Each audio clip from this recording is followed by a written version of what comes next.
বাংলাদেশে স্বৈরাচার সরকার পতনের পর থেকেই নতুন করে আলোচনায় এসেছে ভারত বাংলাদেশ সীমান্ত উত্তেজনা। বহু বছর ধরে চলে আসা সীমান্তে নিজেদের গতানুগতিক আচরণ থেকে ধীরে ধীরে বের হয়ে আসছে বিজিবি। ভারতীয় বিএসএফকে বিভিন্ন ইস্যুতে দেওয়া হচ্ছে কড়া জবাব, করা হচ্ছে সতর্ক।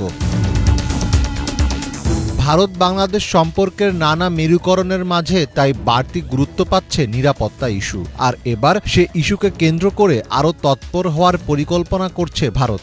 এসেছে ভারতীয় সেনাবাহিনীকে বাংলাদেশ পরিস্থিতি বিশ্লেষণের বিশেষ নির্দেশনা। ভারতের সশস্ত্র বাহিনীর কমান্ডারদের বাংলাদেশের বর্তমান পরিস্থিতি বিশ্লেষণ করার আহ্বান জানিয়েছেন দেশটির প্রতিরক্ষামন্ত্রী রাজনাথ সিং। অপ্রত্যাশিত যে কোনো কিছু মোকাবিলার জন্য প্রস্তুত থাকার আহ্বান জানান তিনি। সম্প্রতি লখনৌতে এক কনফারেন্সের ভাষণে রাজনাথ বলেন, প্রতিবেশী দেশগুলোর পরিস্থিতি ভারতের শান্তি ও স্থিতিশীলতার জন্য চ্যালেঞ্জ তৈরি করছে। এসব বিষয়ে বিশেষ নজর দিতে হবে। উস্কানি মোকাবিলায় সমন্বিত উদ্যোগের পাশাপাশি ভবিষ্যৎ যুদ্ধের জন্য এখন থেকেই প্রস্তুতি নিতে হবে।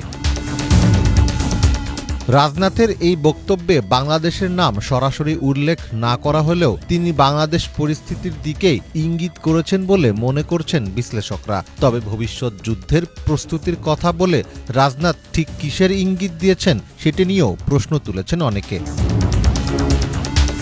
গত কয়েক সপ্তাহ ধরেই সীমান্তে বাংলাদেশের কঠোর অবস্থান অস্বস্তিতে ফেলেছে ভারতকে। তবে সম্প্রতি ভারতীয় বিএসএফের গুলিতে বাংলাদেশি কিশোরী স্বর্ণা দাস নিহতের ঘটনায় পরিস্থিতি আরও জটিল হয়ে পড়ে। হত্যাকাণ্ডের তীব্র প্রতিবাদ জানিয়ে দিল্লির কাছে বার্তা পাঠায় ঢাকা। বিবৃতিতে বাংলাদেশের পররাষ্ট্র মন্ত্রণালয়ের তরফ থেকে বলা হয়, সীমান্ত হত্যার এমন ঘটনা অনাকাঙ্ক্ষিত ও অযৌক্তিক।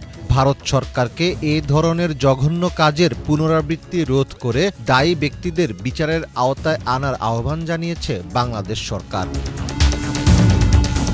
সৃষ্ট পরিস্থিতিতে সীমান্তে পুরোপুরি নিরাপত্তা নিশ্চিত করার নির্দেশনা দিয়েছে ভারতের কেন্দ্রীয় সরকার। বিশেষভাবে আসাম রাজ্যের সীমান্তে কড়াকড়ি নজরদারি আরোপ করা হয়েছে। এরই মধ্যে ভারতের উত্তর পূর্বাঞ্চলীয় এই রাজ্যের করিমগঞ্জ জেলা থেকে ৫ বাংলাদেশি নাগরিককে গ্রেফতার করেছে দেশটির আইন শৃঙ্খলা বাহিনী, যদিও পরে তাদের বাংলাদেশে ফেরত পাঠানো হয়। নিরাপত্তা বিশ্লেষকদের মতে বাংলাদেশ ও ভারতের রাজনৈতিক উত্তেজনার সরাসরি প্রভাব পড়ছে দেশ দুটির সীমান্ত এলাকাতে। তাই ভবিষ্যতের যে কোনো অনাকাঙ্ক্ষিত পরিস্থিতি মোকাবেলায় দুই পক্ষকেই ধৈর্য ও সহনশীলতার পরিচয় দিতে হবে এবং জোর দিতে হবে দ্বিপাক্ষিক আলোচনার দিকেও। মীর ফজলে রাব্বি, বাংলা ভিশন।